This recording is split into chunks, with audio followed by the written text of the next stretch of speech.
Recording in progress. Call the August 30th, 2023 regular monthly Oregon City Library Board meeting to order at 5:01. And in attendance is myself, Cynthia Andrews, Larry Osborne, Bill Carton, Lisa Oreskovic, and Heidi Blackwell and Nick Dierkman are via Zoom.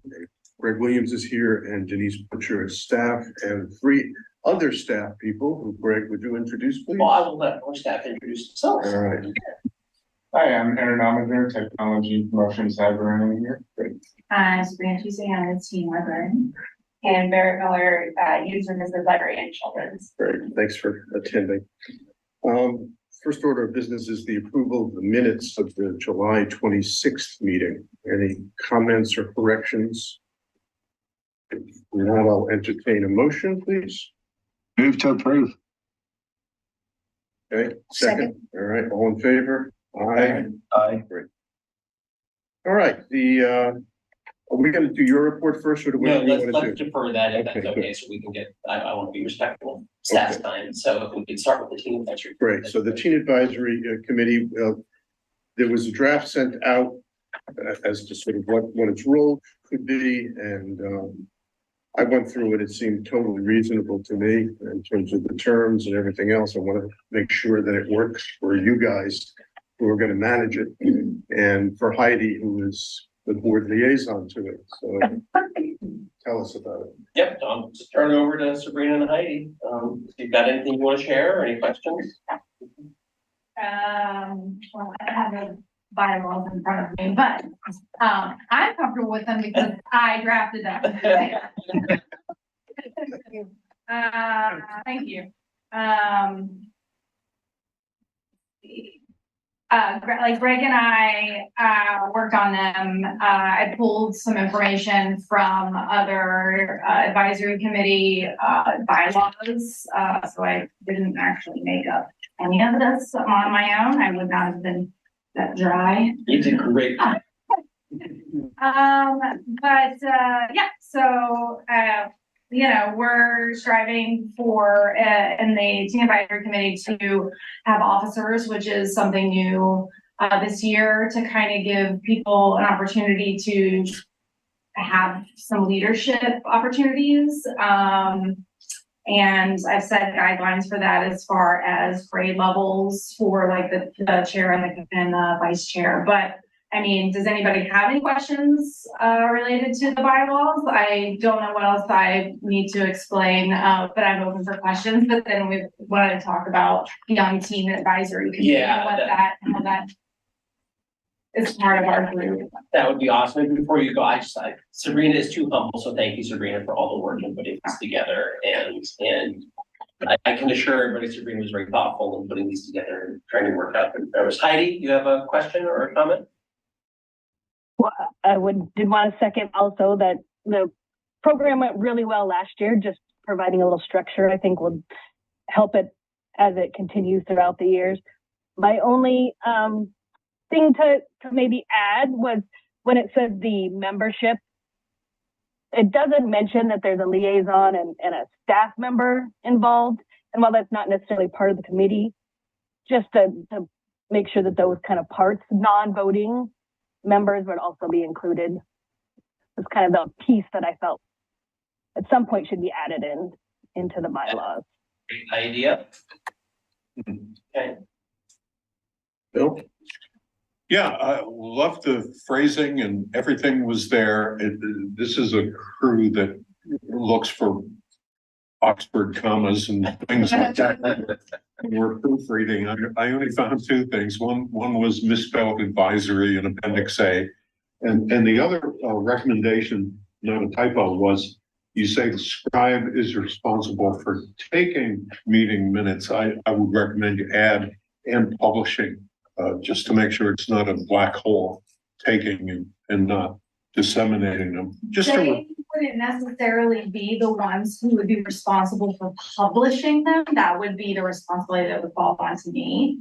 So we could put a note in there, because as it mentions kind of in the beginning, the chairperson the chairperson is also responsible for helping to create the agenda, but I'm actually in charge of posting that. It's the agenda, just like I do. Got it. This like, Greg does for this meeting and the other meetings, committee meetings that we have. So noted, maybe we can figure out. how But we- you got it covered. Yes, Yeah. but it's not in there. So maybe that's something that we should add. I don't know. Yeah, my gut feeling is that's part of Oregon public meetings laws, public meeting law anyway, is that you have to, take minutes and, make them available, as requested, but we can. And those apply to TAC and the Correct. young TAC. Yes. Oregon public meeting law does not have any exemptions or any differences based on the age of the people participating in it. It qualifies as an advisory body to a governing body. And thus it is subject to all the same public meeting laws that this group is subject to. So we pretty much handle it the same way. And, our recorder's office helps us with that and make sure that we're doing everything right. So, So are you saying that the committee meetings will be public meetings? They have always been public meetings, since last year, when we were officially a subcommittee, if I have a better term, of this board. So I go through the same steps as Greg does to publish the agenda that goes to the main city website, and we post it at City Hall as well as in this building, and I think the Pioneer Center. So that's all, public notification, and it is welcome to the public, And in case there are any concerns, somebody explained to me very succinctly once. Oregon Public Meetings Law is a public, openness law, not necessarily a public participation law. Yeah. So, people are welcome to come observe the TAC, but we can make sure they're not disruptive or, doing anything to intimidate our team. yeah, I don't think that. Yeah. So will you be making that meeting available via Zoom? What we put in our, for that, we're following the same process that the city is using with their Youth Youth advisory. Advisory Commission. Yeah. They are not making those available via Zoom. They make the minutes available after, and they're not recording it. Public meetings does not require recording or a broadcast of it. If somebody wants to participate in it or observe it remotely, we would have to provide access to them. But we don't. That one's not one that we record. And on our agendas for our library board, we actually I updated the little disclaimer that we have on there that says, says something along the lines of library board meetings are generally, recorded and streamed on YouTube, whereas other meetings may not be. Okay. But the public meetings law requirement of taking minutes, noticing them and all that good stuff. Barry, Okay. anything for the young teen portion of this? No, nothing, I think specific. I think one thing that came up this year is that the needs of our middle school volunteers were a little bit different than the needs of the high school volunteers, and the type of projects they wanted to work on and the skills they had to implement those projects were very different, because developmentally middle schoolers are at kind of a different stage than high school students. So creating two separate committees kind of allowed us to be able to focus on those two populations, which have very different and distinct needs in a lot of ways. And be able to be working a little bit more closely to meet the difference in those two age groups that we noticed in the joint group this year. That being said, we have we have 3 returning 8th graders that are going to remain on the teen advisory committee because they were already a part of that group, and we didn't want them to think that we didn't want them anymore. We're not gonna bring the band up. So we're just gonna keep, they're gonna be participants. It is already been a little awkward on some level because our group is focusing more on older teen activities. So there are activities that they may not necessarily be able to be a part of, not always, but sometimes, but they've been very thoughtful and realizing that, which is shows their maturity. And I think they were all given the opportunity to choose which group they wanted to be on. And if we got halfway through the year and hypothetically any of the staff members were like, I really would rather, we'd be happy to accommodate that. Yeah. It's up to them. Well, it's a nice transition as they age to. Yeah. And then And the young, yeah, the YTAC is designed to kind of prepare them for the TAC so that then they come to TAC kind of being more knowledgeable about the library and what we offer and having kind of an established relationship and really able to hit the ground running. And Yeah, they, bringing them up to speed on, the things that we offer was something that was like, hey guys, we do more than books, so I'm explaining to them, even though they're library users, of all the things that they have access to, that they didn't realize they had access to, which helps them think about what we can offer to teens as we move forward, whereas like Barrett's really gonna give them that kind of baseline, understand, so that when they get to me, they can do kind of bigger picture projects, Good. Any other questions? Board members? So just to make sure I heard, so I've got, adding, some language around the library board liaison and the teen librarian being a non-voting member, of TAC, putting that in there. We will do spell check. I always say any Scrivener's errors, they will take care of in the final version, that I feel okay doing, and particularly that misspelling of advisory. That's the feedback that I. So with those suggestions and corrections, can I have a motion to approve this as the bylaws for TAC? Okay, second, please. I'll second. All right, any discussion? You happy? All in favor? Aye. Okay, thank you both. All right. And I probably have Sabrina and Barrett stay for the next item as well, just because they're the experts. That's fine. The next item is the collection Yes. development policy. Yep, so next item, I'll make a few brief comments on it. Thank you for everybody's patience with this. Looking back at my notes, this took a little longer to get back to you than I had wanted, so thank you for your patience.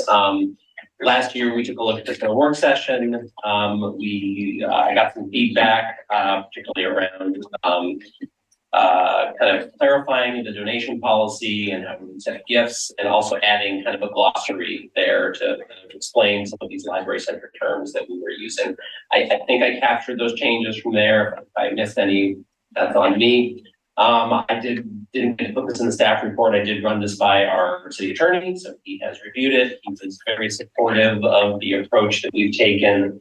The two main approaches that we're taking of A, relating this back to Oregon revised statute and OAR, to kind of talk about how a lot of that guides our practices and our policies. And he was also very supportive of the idea of trying to have, as part of our appeal process or reconsideration process, having that conversation with a staff member to kind of make that the first step in it, rather than immediately going to, submit a whole bunch of paper things. So those were kind of the updates. We made some other changes. The other thing that I wanted to point out to this group, because I know it was a topic of conversation the last time around, in the challenge process, you'll see basically the way it goes. There was some discussion last time about who is kind of the ultimate authority on making a call about whether an item gets removed from the collection or not. And I know there was some talk about having the library board do it. So I did talk with our city attorney, I did talk with the city manager, and looked at American Library Association recommendations. And basically, the main concern that was articulated by the city manager and the city attorney was that the body that is making the decision to remove an item also has the legal liability of, any lawsuit or any action that would be taken because of that. And so for that, and because the city commission is the governing body of the ultimate governing body of the library board, and American Library Association, recommendations call for them to make the call. The way we structured it was a reconsideration request comes in, the library board, looks at what the library director has recommended, looks at the conversation staff had, looks at the request. Library board will make a determination. If the library board says, you know what, this is consistent with the policy, it stops right there. That's where it stops. The only thing that would go on to the city commission is if the library board recommended against the recommendation of staff and the library director, the library board recommended removing an item from the collection or putting it into it, doing something different with it. that decision would go to the city commission for them to make the final determination. So that's what we put into this policy based on, again, our recommendations from the attorney and discussions with the city manager. And that was different than what we talked about before. So I wanted to point that out to everybody. I appreciate the 36-month clause in there also, so that we don't have to look at something every single month. We wanted to make sure that we did not get 100 requests for the same book over and over and over again, because some places that happens. Mhm. Have we had any activity in this regard in the last, I don't remember any. We have not had. Yeah. Knock on wood, we have not had any formal challenges. Right. We have had, we've had, and Barrett can speak to this Mhm. probably just as well as I can. We've had discussions with patrons. I recently had a 45-minute conversation. Yeah. With a patron, who really wanted to kind of get into this. I felt that even though, I think it demonstrated the value of having those conversations, even though we might not have seen eye to eye at the end. I think she understood that we have reasons for doing what we do, and that's not capricious and arbitrary. And that there was a mechanism that if she had concerns, for her report those. We do get, they're disheartening. We get, we have feedback boxes in the lobby, and we get little, suggestions. And we do occasionally get anonymous ones that say, stop grooming our kids and get the pedophile crap out of the kids section.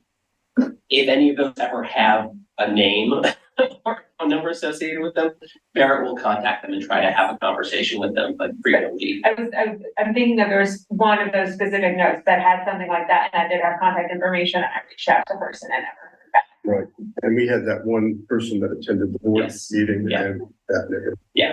But So, I do think it is a good example, because for the most part, when you do have people who are engaging in conversation, like, I mean, I do get things via email and often, or people will have questions for me. And usually when you have a conversation with the person, mostly people want to feel, I think there's two things. First, like, they want to be like heard and understood. Like, a lot of it feels like they have a sense of powerlessness, and having somebody sit down to actually listen to their concerns and engage with them genuinely, like, often meets part of that need.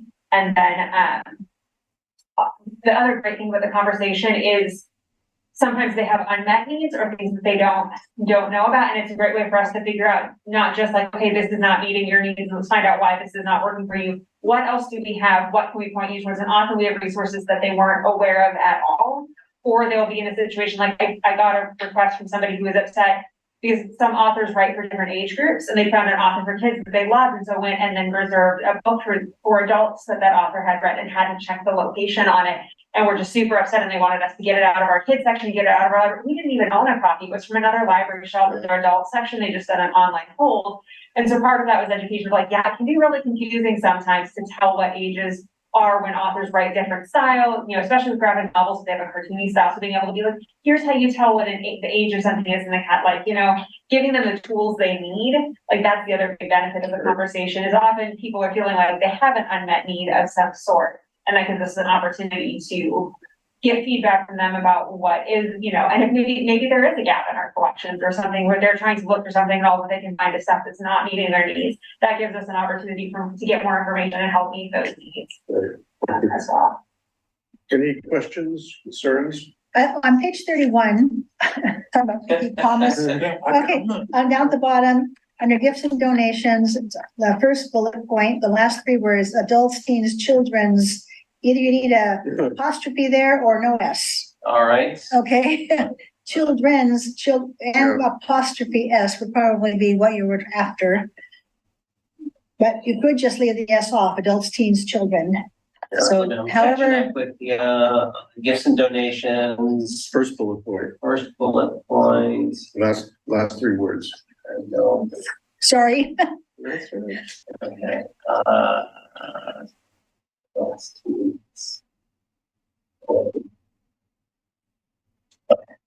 Okay. You should know I read it. I would expect nothing less. All right. Okay, sorry. Just an idea that it says an item, but I know that at times there's been lists of books So just to be explicit that each item would need to be addressed versus, like I said, a list of items that someone wanted under Yeah. consideration. And that was the intent. I thought, Okay. let me make sure. Yes, so there is in step 5 of the process, a materials reconsideration request form must be filled out for each individual item for which reconsideration is being requested. So if they've got 20 books that they don't like, they're gonna have to have a conversation with us first about those 20 books, and they can fill out a form for each one of those 20 books. If they have been addressed already in the past 36 months, we won't do it. And they have to guarantee they've read the whole work. Yes. So does that meet that concern, Heidi? Yes, I must have missed that detail when I was reading. 70 pages. Right, yeah, How could you possibly read? And it's not like you have anything else to read these days, right? Nick, you had a comment? Yeah, I just wanted to make sure that that David, you and Cynthia are comfortable representing the unincorporated area and the fact that the commission will be making the decision. Oh, that's a good point, yeah. Well, the commission's making the decision based on the library, not based on where the readers are coming from.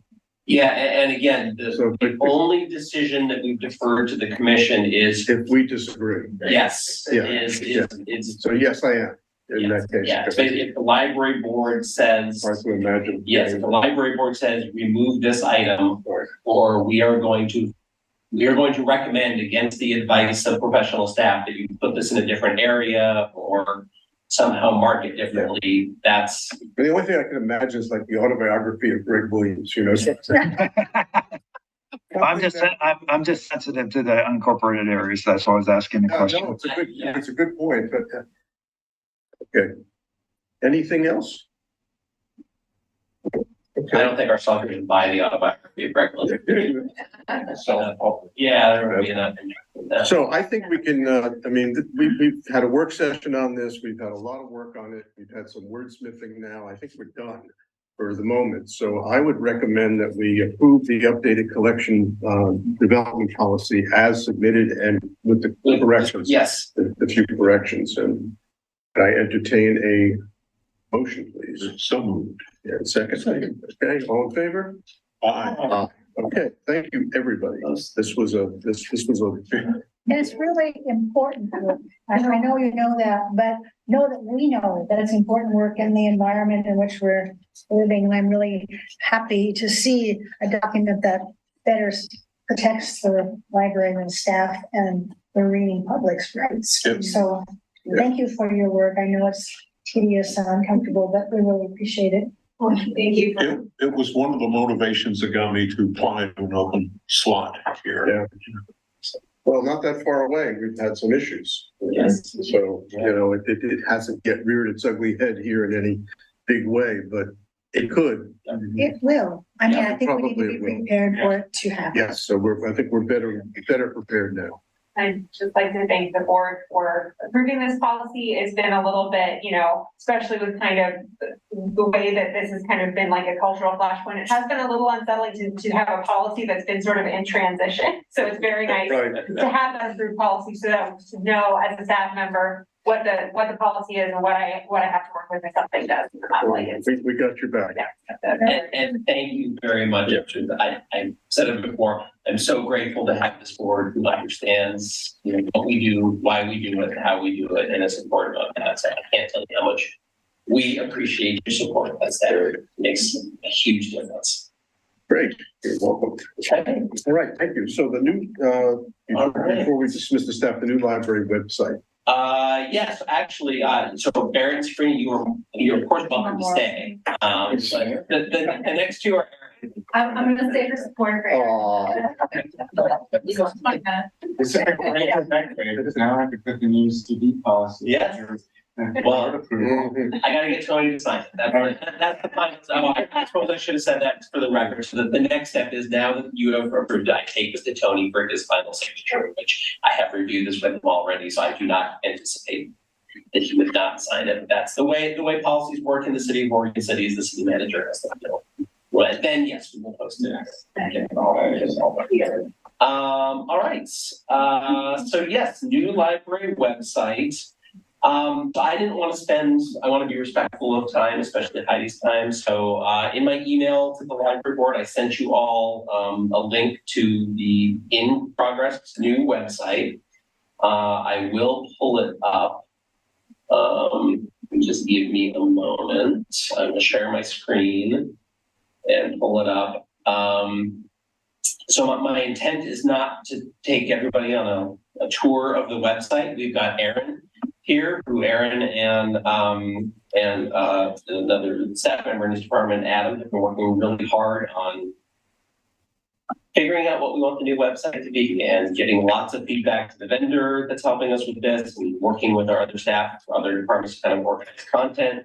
So if you have any questions or any feedback, Aaron is the one, that's why he's here, because he's the expert. Aaron, just one question. Are we going to set this up in a beta setting so that people can play with it and get feedback before it's live for the universe? Not that I've heard of. No. That would be up to IT, but I haven't heard. The city's IT. Yeah. Well, I thought it was in beta. That's sort of the private. Yeah. I mean, if anybody, I gotta find it.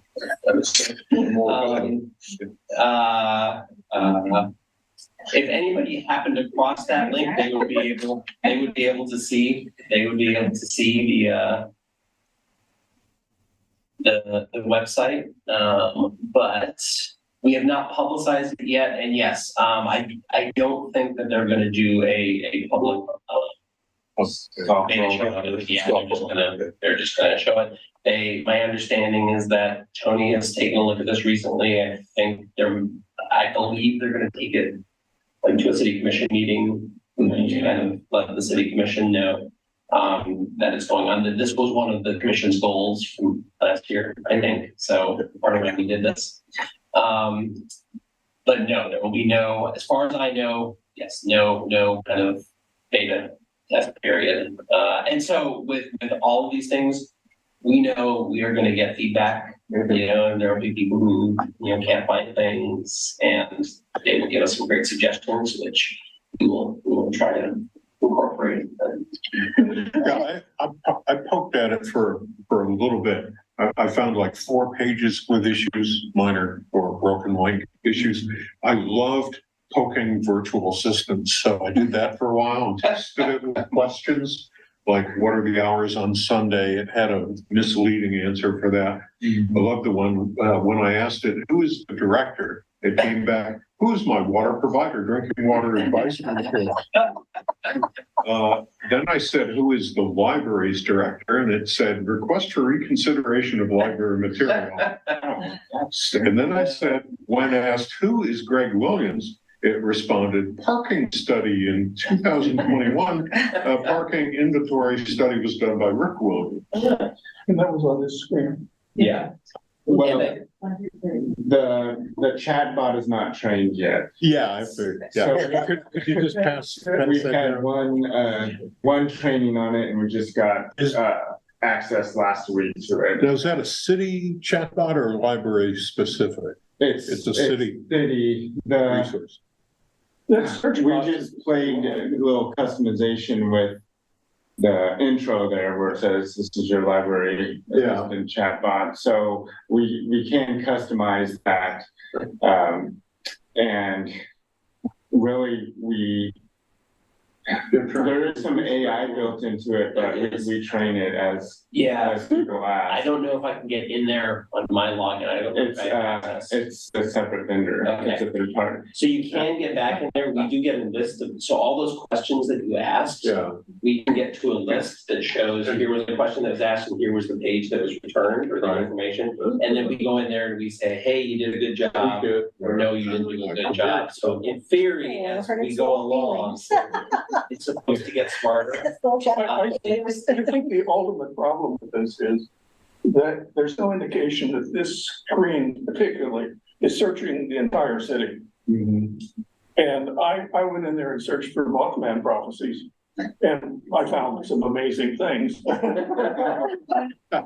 I did find we don't have a copy, which I think is pretty awful. But I agree with that. I agree with that. Mothman prophecies, we must have a copy. So I know for ours, you know, so we do have, and maybe we can ask about the terminology. This was one of the things we worked with the vendor on, and it was a little, there was some back and forth there. Since we're part of the city's overall structure, there are some things that we can't really change until we have to try to figure out the best. So we do have these two search boxes. So this one is intended to be the catalog search. Yeah. And then that one up here is intended to be the city site search. And if you go to any other page on the, like any other department page on the city, that you only get that one search box, I think. So yes, not as intuitive as that. I didn't even understand your explanations. I thought I did, but I think I did. Well, so on the library page, as opposed to any other pages, you got two search boxes. One that goes to the catalog, which was where you would look, right? Yeah. And then on the top is searching the entire city of Oregon website. So if So if you're like, how do I pay my water bill? Yeah, whatever, or there. Go to job description, so there will give me some city resources up in the one that's in the top right. But this one was intended to be the catalog search. So we looked at the data, and people who come to the library website, that's the main Did you thing. consider bringing back green screens? We can find a COBOL programmer to, it's still So ambulatory. I had a different question. You know, we had the unincorporated area survey, right? And there were several comments and suggestions on there about related to accessibility and all that kind of thing, you know, to make it easier for people, especially in unincorporated areas, to try to find what they're looking for, to get what do the changes that are here, do they begin to reflect the needs that came up in the unincorporated area survey? We can certainly hope so. So Good question. You can correct me if you think I'm wrong, Aaron, but the two components that I hear in that is first accessibility, and that's something that this web company has tried to do. And my understanding is that what's the section 504? Is that the Yeah, and even on the back end, when we're creating content, there's a little accessibility button. We can click that, and it will tell us if our writing is accessible. And I don't see it, but it did say we were going to have a little accessibility widget, I thought, for people to do a check. So, you know, for screen readers and things like that, it should be better than our current site. When it comes to, do we have the information on there that unincorporated residents and all residents are interested in having? That's going to be a longer process. We're going to kind of figure that out. I figured that it would be that. I just wanted to raise the issue because we as a collective bunch of taxpayers paid, you know, a fair amount of money for that unincorporated survey. Yep. And it would be too bad if this emerging new website didn't help address some of that stuff. Yep. I agree. So hopefully, I think as we work with our departments we are trying to kind of winnow down the number of links and the number of pages that we have on the site to try to just make sure that you don't have to click 19 times to find what you're looking for. Time will show whether we've done a good job of that. You know, we've got electronic resources pretty much front and center. We've got ebooks, you know, right here, which is one of the main things that we heard from the unincorporated folks. It's more ebooks, you know, trying to make that content more accessible.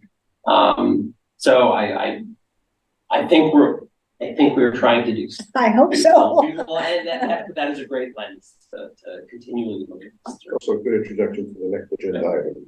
And I see Heidi has her hand raised. Just working with the teen advisory committee, they were hoping that there would be a link to a site or a page, especially for their newsletter. I didn't know if that is possible now with this new website or if that had been discussed, but that was definitely Yes. something that the group was interested in. Yes, and I will say, so we do have, we will have this gets into who's doing the site, who's not. And we're still learning about how the city is going to manage this new website. So we can certainly have 18 advisory section on the website. We'll put content there and their newsletters and the stacks, there. There had been discussion of also giving them a site that they can kind of update on their own. That gets into things like public records requests and retention requirements and non-employee access to city resources. I have to have some more conversations with our IT department about how we might make that work. In the past, the city has had multiple departments that have individual domains, like economic development has a couple, I think. And I think Parks might have had, a different one. I know that the IT department, I was just in a meeting 2 weeks ago, and the IT department said that's not okay going forward, that, they need to kind of make sure that if it's a city site, it's kind of under the city umbrella and being managed by the IT, or at least the IT department is aware of it. How did you get here as quickly as you did? Is there a link right on the homepage? Yep, so if you go to the top, if you go to the top, Okay, I see it. there, and so we just put teams, and we have one's teen advisory committee right there. So, Just so you know, that's what we're cleaning up right now. Yeah. yes. Is our menu to simplify things and stuff. So there's gonna be a lot of changing. We focus mostly on formatting and getting it presentable. We had some really big requests with vendor, that search catalog, and then also Adam put a lot of work into. We have a separate event calendar from the city, so we had to embed that into this, since we have programs with registration and that are tied to our meeting rooms. When will it likely be live? The goal date right now is September 7th, so we are full speed ahead, and that's the target date. That's the target Yeah. date, so I don't know how far the other departments are. But I think, and I want to give kudos to Aaron and Adam. Parks and library are the only ones that kind of have their own separate site. Every other department is just kind of, they get a couple of pages within the city site. So there's a lot less work on some of those departments to get things up and ready. So I was looking. Oh, go ahead, Nick. I was looking at like for BAM, and if I don't know about the program, how do I learn about it? Is there a way to do that? I mean, I drilled down and I did some searches and things like that, and yes, I can find it, but I have to, if I don't know about it, how do I learn about it, that we even offer something like that? I think that the two things I would say is, first, that virtual assistant, the chatbot, that's the goal behind the chatbot, is that it starts to understand the content enough and gets trained enough so that somebody comes here and asks a question, I'm interested in resources. But it's such an unusual program. I mean, I don't know how many libraries are doing it. I don't think many. Well, let's see, so for somebody coming to the website, they would have to search for it. We have certain things, certain areas. We do it now. We do highlight certain programs and certain events that we're having. Right. Rotate them in and out as things go along. And I know we highlighted. On the homepage, I believe I have a BAM button towards the bottom there. Okay. There we go. So we can pin 6 in that carousel there, and we'll just rotate them through. I would train the virtual assistant to connect to the BAM page when people search accessibility or disability resources. Any keywords and iterations of.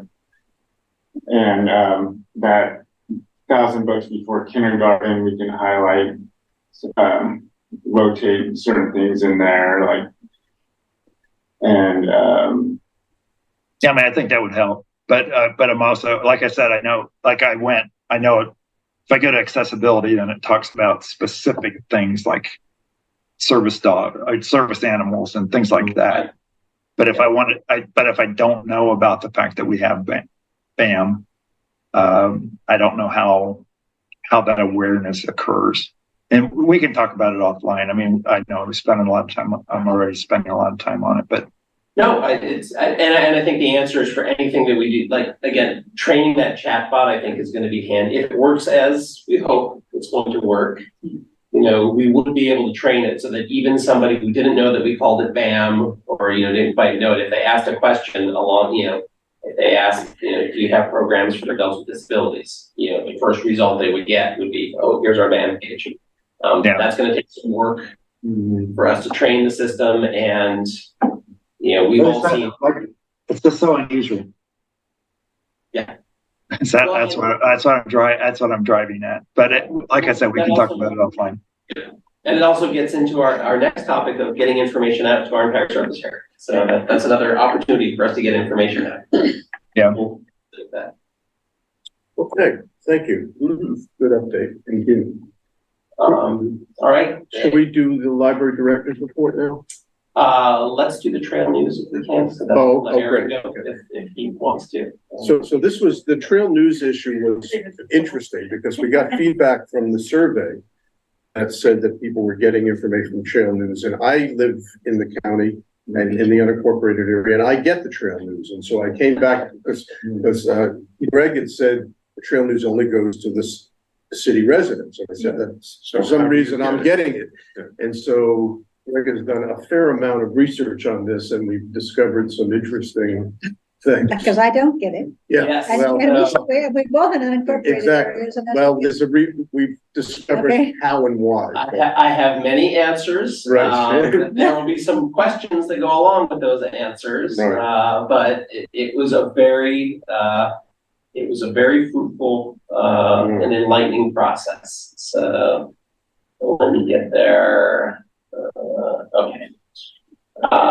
So like David said, the genesis of this was on our unincorporated survey. We got, you know, the unexpectedly the highest rated answer on the unincorporated survey of how do you get library information was trail news.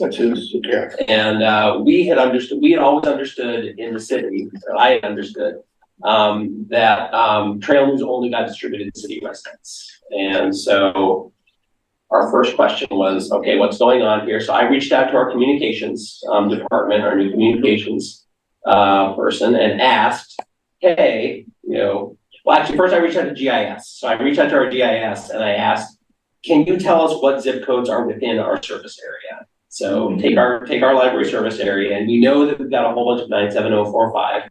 I knew we had 97004, but we also asked, can you just show us any portion of the zip code that we have in our service area, and give us some data about it. So you can see on here, and sorry, the numbers are combining two different graphics, so they don't line up perfectly. But we've got 5 different zip codes that are wholly or partially within our library service area. The 5 of them have unincorporated residents, and 97045 also has city residents. And you can see they're color coded. So the yellow is the 97045 city.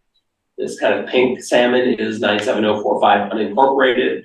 And then we've got portions of these other 4 zip codes at the periphery of our service area. This is from GIS, and you're going to see some data from the post office in a little bit. It's slightly different, but I think, yeah, you're close enough.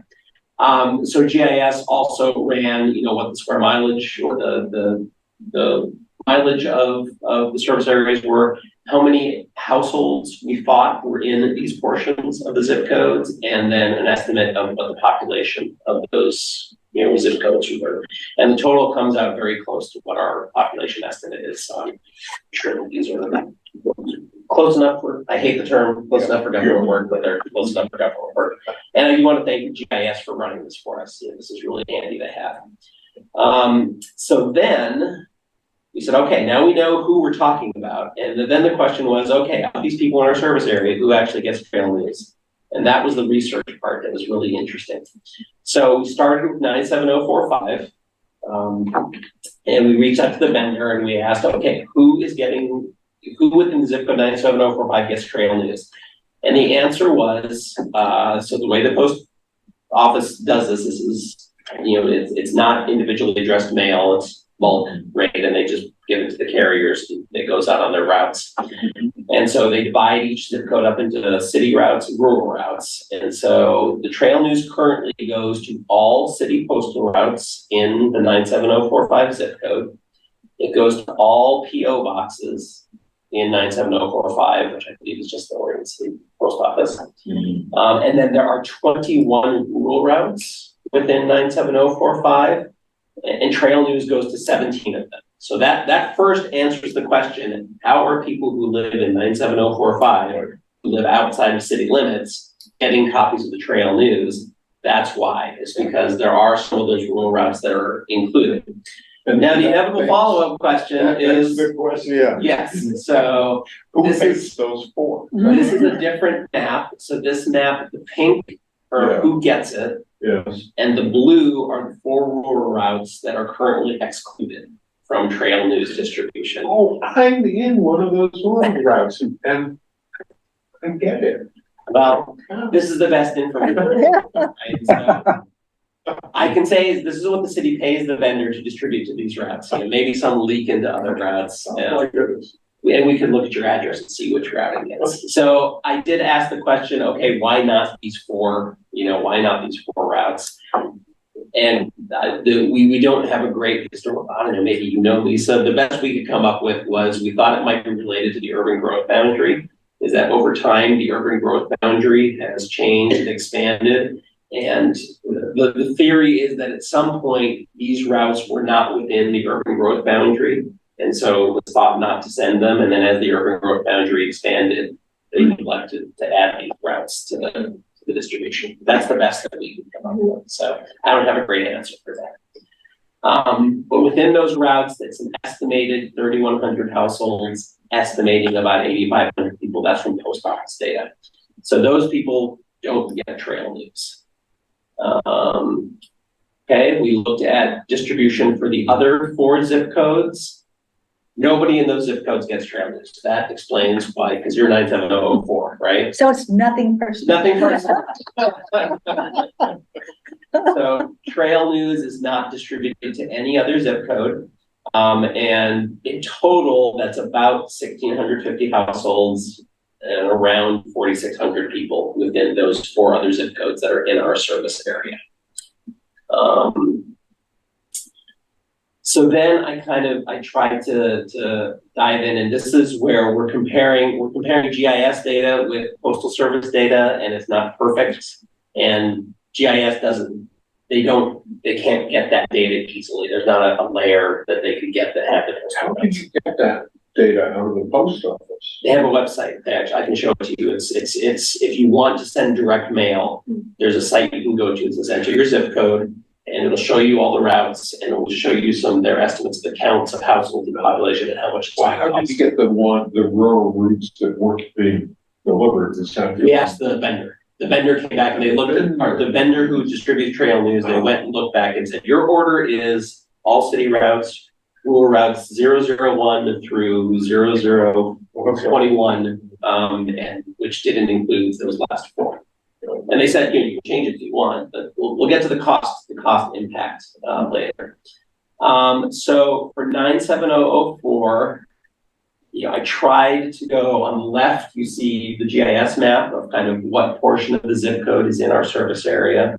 And on the right are the routes that the post office does. On this one, the blue one, that's at the top left, that sort of corresponds, right? So if you were to ask me, could we get something mailed to the residents in 97004 that corresponds with this chunk in our service area? I would say the closest you would get would be this route 003 in the rural route. And you could maybe get there. You could, once you start getting these other routes, then you're getting into Estacada's service area. And we'll talk about the impact of that later. So, and I can tell you, yes, when the service areas were formed, when the district was formed, the postal routes were not one of the factors that went into considering how to chunk out the territory. It was geographical boundaries and rivers and highways. They didn't But since they're not individually addressed, you can't micromanage per household. At this rate, at approximately 20 cents, yes, 20 cents per, no, you can't. At a much higher, at a higher cost, sure, if we can get those addresses, we can certainly do that. But that's a question we'll delve into. So that's the 97004. That's probably the easiest one to kind of pick a route that might reach those folks. This is 97013. So this is near Canby. So you can see on the right, here's the postal service route, and the blue one I've highlighted, that's about as close as you can get, for that area in green, that sort of corresponds with it. Again, there's no guarantee that some of these folks that will be delivered don't actually live in the Canby service area. And we'll talk about this a little bit. There are factors to consider about mailing information from our library, even though they're in our service area, to people who might have a closer connection with that library. Same thing with the 97042. This one is much harder. There's only about 100 households per GIS, and the closest it appears is you get this rural route here, which would be about 4 times as many people, and you would start to get down into Molalla, into the Molalla area if we were to distribute more widely in that area. And then this one is really small. There's just 92 households in that little sliver that we have. You can see on the right, we could pick this one rural route, but the post office estimates that we would be hitting 570 households out of when we only have 92. So, and this would again get into Estacada. I believe that's Estacada's, some of Estacada's service area. So, actually, before I go, any questions about those parts of it, those maps, or okay? So, and we don't have to answer these questions today because there's still some more data gathering that I'm going. I will say I sort of get the feeling nothing has been communicated to me officially. I think this was interesting information that to bring to the city.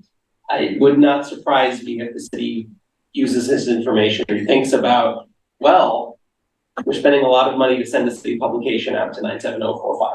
That to some people that are out there. So I could certainly see the city, looking at that and kind of reevaluating how they want to do that. The way the trail news is paid for, that's a very interesting way that the costs are allocated. It's half from the city and half from the Parks Department. They pay half of it. So conversations about, let's add more, let's send out more trail news. There's going to be a discussion about how we allocate those costs. And, especially if we're trying to get library information out, it's not fair to ask parks. As much as I would love to ask parks to pay for additional mailings, that's directly allocated to the costs. We currently don't pay anything directly for trail news. I would say that, we don't have an allocated cost for communications. So, I think trail news has grown organically over the years on how it gets distributed. It would not surprise me if the city kind of looks at what they're doing. So in the meantime, what we are doing is I've asked our communications person to reach out to our vendor and ask them, of those rural routes that I showed everyone that sort of matched our zip codes. I said, okay, how much would it cost if we made a mini trail news? So if we took the content out of trail news that we currently do, which is about 4 pages with friends and foundation. Yeah. So if we pulled that out, made a mini trail news, and just sent that out to those to those rollouts, and I haven't gotten the cost information back on that yet. I would say my gut is it's going to be in the 5 figures, somewhere between $10,000 and $20,000 when you talk about printing and postage for all that. And Trail News comes out 4 times a year, so I think it would be 10, 20 a year that it would cost to do that. So that is something that, we'll want to talk about, as part of our communication strategy. We got lots of good feedback that people, mailing seems to be the way that people get information out about it, but I don't think it's going to be economically feasible for us to just say, let's send Trail News out to everybody in our service area, because that's just going to be a lot of money. As I mentioned, there are considerations about some of those, we may be oversaturating some of those very small slivers of service area if we do this direct mail route. I know you can go to the county and you can say, give me the addresses that are within this certain area. And so we could probably pick just the ones that are in our service area and directly mail to them, but the postage cost would go up on that. And I'll get some quotes as we go forward.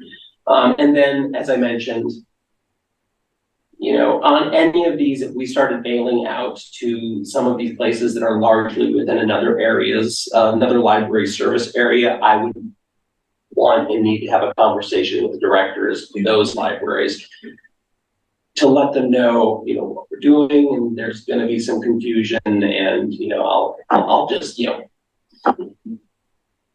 especially with candy, that I don't think it's an issue right now, but historically, that has been a point of contention about Oregon State Library providing service to those folks. So that would be something to consider if we were.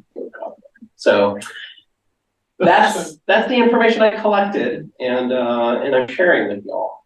So since you can see it from your other associations from a higher level, do other cities have something like Trail News for their libraries piggyback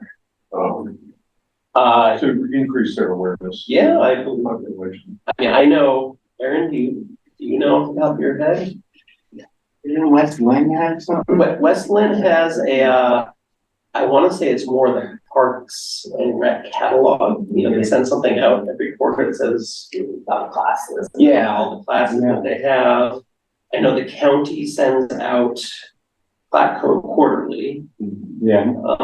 Which is county information, and as library, they've given us like a quarter page in there. You can actually buy space in there to get more out. Other cities, I'm not sure how many other cities might do that. The only other question I had from reading all this wonderful data is, are there any locations where it's given out in paper for free, like Pioneer Center, like post offices, or post offices in those locations? Oh, yeah. Yeah, they in the last year or two, they cut back on how many extra copies. We used to get a bunch of cotton boxes, and we would bring 1 or 2 over here to the library, and it would go pretty quickly. But now we rarely even get a full box now. So I'm not sure where else they're distributed, if they're at the pool and whatnot. I would have to guess they're at, and I've seen them at City Hall. I think they have them out on there. I'm sure they go to the. Do you know, Lisa? Pioneer Center. Pioneer Center. Yeah. Yeah. But not Chamber of Commerce, tourism, places. No. Nope. Mm-hmm.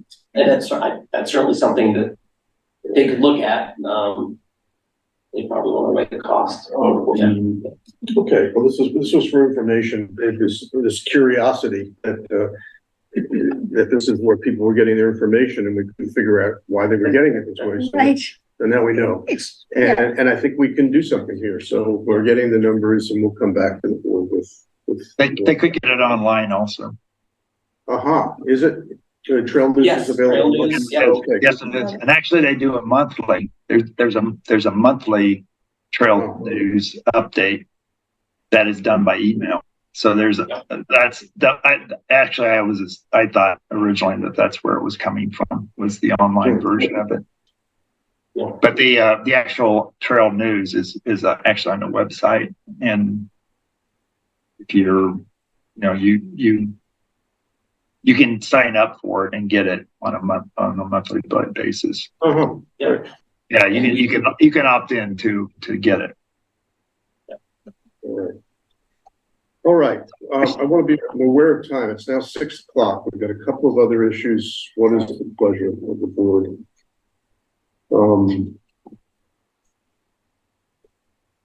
I can go very quickly on. No, you can't. I sure can. We've heard that before. No? Okay, go quickly. Okay, well, so first I'll say, if there are any questions on the director's report, feel free to ask them. The one that did not make it there that I just want to share with the board very quickly. It's late breaking news. We're heartbroken by it. You will see that we are going to be posting a recruitment for a circulation coordinator. Our circulation coordinator submitted the resignation. She got another position. So we wish her all the best. And a little bit for terrible. But so that did not make it into the director's update. But other than that, I will not say anything else unless anybody's got questions. Great. Yeah. Okay, great. Thank you. All right. Thanks, Aaron. Thanks, Aaron.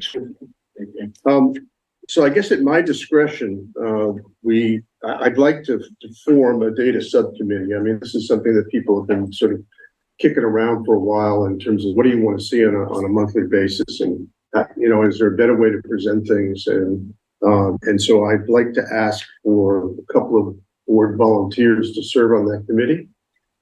I'd like to volunteer. I would. Okay, good. I would also. All right. I think that should do it. Unless anybody else is dying to serve.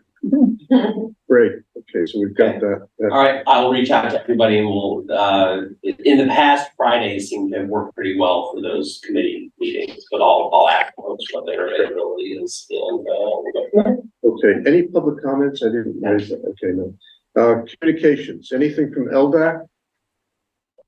Well, go ahead, Greg. No, go ahead. I don't have anything newer than what you know, Nick, so go ahead. Yeah, I mean, it was just the letter that was prepared by LDAC and that went with the 2 years of data has been given to the library district board, which is also the county commission. But I guess at some point, my understanding is that there will be a meeting of the library district board that will discuss it. Is that what you understand? That is, yep, the latest information. The only thing I can add is I've heard that when that happens, it will be sometime after Labor Day, but that's as specific as I've heard. Okay, great. I don't know, is Heidi still here for the teens? And she had another. Okay, any update with the teens? We did have the interviews for both committees. We had 3 students practice their interview skills. So we do have them come in and answer interview questions for us. And, it's just nice to get it, kind of learn about them and what they have to offer. So those three students, and then we had 3 additional students to fill in those slots in the teen advisory committee. So they are our future. They love our library and, are our biggest champions in the community. So it's always great to spend time with them. Will we actually have 13 members then? It's full. The teen advisory committee, the youth teen advisory committee, we could take some more students, but the 3 was all that had applied. But the teen one would be 13 people. Yes. That's wonderful. Mm-hmm. Yeah. Love to see that participation. That's great. That's great. All right, friends. We did not meet this month. All right, that was state foundation. We did not meet this month. All right, good. The only other thing I want to add is that Greg and Tony and I had our first quarterly meeting. I requested that after the budget process because I discovered that without sort of regularly dealing with the city manager, we get up to situations that got before the city commission from very divergent places, and that's where it would be worked out. And I thought it would make much more sense to have a relationship with Tony, to talk through issues, to understand if in fact we're going to disagree, that we know it and there's no surprises. And I thought it was an incredibly fruitful meeting that may have come up with an interim funding idea that we'll see if it plays out. But it was a good discussion. And I felt like we got good support from Tony, and he's a good guy. So, yeah. Anything else for the good of the order? Or that, the meeting is adjourned at 6:05. I lost the word for me. Okay. All right. Thank you, everybody. Great meeting.